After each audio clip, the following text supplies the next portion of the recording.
Zen ಅನ್ನೋದು ಜಪಾನ್ನಲ್ಲಿ ಒಂದು ಬಹಳ ಗಂಭೀರವಾದ ಒಂದು ಆಧ್ಯಾತ್ಮ ಸಾಧನೆಯ ಸೀರಿಯಸ್ ವಿಷಯ. ಆದರೆ ಅಮೇರಿಕಾದಲ್ಲಿ ಅದು ಒಂದು ಫ್ಯಾಷನ್ ಆಗಿದೆ. ಜನ ತಮಗೆ ಬೇಕು ಅನಿಸಿದ್ದಕ್ಕೆಲ್ಲ ಅಲ್ಲಿ ಝೆನ್ ಹೆಸರು ಉಪಯೋಗಿಸ್ತಾರೆ. ಒಂದು ರಾಶಿ ಪುಸ್ತಕಗಳಿವೆ. Zen golf, Zen fund raising, Zen cycle repair ಇತ್ಯಾದಿ ಇತ್ಯಾದಿ. ನಮ್ಮ ಇಂಡಿಯಾದಲ್ಲಿ ಅದು ಇನ್ನೂ ಅಷ್ಟೊಂದು ಪರಿಚಯವೇ ಆಗಿಲ್ಲ.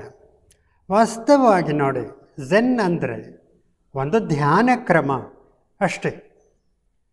ನಮ್ಮ ತಲೆಯಲ್ಲಿ ಬರೋ ಆಲೋಚನೆಗಳು ಮತ್ತು ಹೃದಯದಲ್ಲಿ ಬರೋ ಭಾವನೆಗಳ ಒಂದು ಕಸದ ರಾಶಿನ ಗುಡಿಸ್ಬಿಟ್ಟು ಎಲ್ಲ ಕ್ಲೀನ್ ಮಾಡುವಂಥ ಕೆಲಸ. ಅಂದರೆ ಹೃದಯ ಮತ್ತು ಮನಸ್ಸನ್ನು ಸ್ವಚ್ಛ ಮಾಡುವ ಒಂದು ಪ್ರಯತ್ನ ಅಷ್ಟೆ.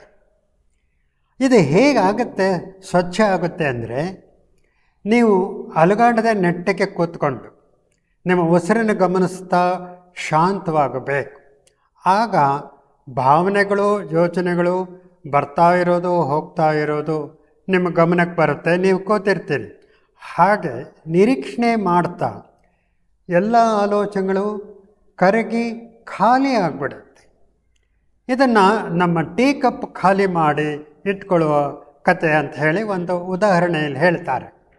ನೋಡಿ, ಜಪಾನ್ನಲ್ಲಿ ಒಬ್ಬ ಝೆನ್ ಮಾಸ್ಟರ್ ಹತ್ತಿರಕ್ಕೆ ಒಬ್ಬ ಯೂನಿವರ್ಸಿಟಿ ಪ್ರೊಫೆಸರ್ ಬರ್ತಾನೆ. ಅವನಿಗೆ ಝೆನ್ ಬಗ್ಗೆ ಒಂದಷ್ಟು ಗೊತ್ತಿರುತ್ತೆ, ಆದರೂ ಅನೇಕ ಸಂದೇಹಗಳ ಸಂಶಯ ಇರುತ್ತೆ. ಹೆಚ್ಚು ತಿಳ್ಕೊಳ್ಬೇಕು ಅಂತ ಅವನು ಈ ಮಾಸ್ಟರ್ ಹತ್ತಿರ ಬರ್ತಾನೆ. ಈ ಮಾಸ್ಟರು ಅವನಿಗೆ ಮೊದಲು ಟೀ ಕುಡಿಯೋಣ ಫಸ್ಟು ಬನ್ನಿ ಅಂತ ಹೇಳಿ ಅವನ ಕಪ್ಪಿಗೆ ಟೀ ಸುರಿತಾ ಹೋಗ್ತಾನೆ. ಕಪ್ಪು ಭರ್ತಿಯಾಗಿ ಟೀ ಹೊರಗೆ ಸುರಿತಾ ಇರುತ್ತೆ. ಆದರೂ ಈ ಮಾಸ್ಟರ್ ಸುರಿತಾನೇ ಹೋಗ್ತಾನೆ. ಪ್ರೊಫೆಸರು ಇದನ್ನು ನೋಡಿ, ಈ ಕಪ್ ಭರ್ತಿಯಾಗಿದೆ, ಹೆಚ್ಚು ಟೀಗೆ ಇನ್ನು ಜಾಗ ಇಲ್ಲ, ಯಾಕೆ ಸುರಿತಾ ಇದ್ದೀರಿ ಅಂತಾನೆ. ಆಗ ಮಾಸ್ಟರ್, ನೀನು ಹೀಗೇ ಇದ್ದೀಯ. ನಿನ್ನ ಓದು, ನಿನ್ನ ನಿನ್ನ ತಿಳುವಳಿಕೆ, ನಿನ್ನ ಜ್ಞಾನಗಳಿಂದ ನಿನ್ನ ತಲೆ ಭರ್ತಿಯಾಗಿದೆ. ಇನ್ನು ನಾನು ಹೇಳೋದನ್ನು ತಿಳ್ಕೊಳ್ಳೋಕ್ಕೆ ನಿನ್ನ ತಲೆ ಒಳಗೆ ಜಾಗ ಎಲ್ಲಿದೆ?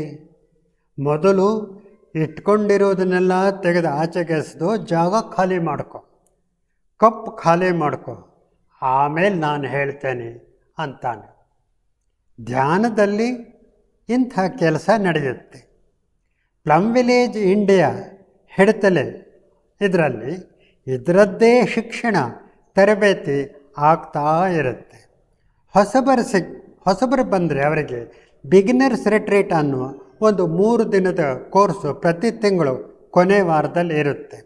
ಫೋನು 9845654397 ಇದಕ್ಕೆ ವಾಟ್ಸಪ್ ಮೆಸೇಜ್ ಮೂಲಕ ಸಂಪರ್ಕ ಮಾಡಿಕೊಂಡು ನೀವು ಬರಬಹುದು. ಇದನ್ನು ನೀವು ಪ್ರಾಕ್ಟೀಸನ್ನು ಕಲಿತಾ ಆಗಬಹುದೇ? Thank you. ನಮಸ್ಕಾರ.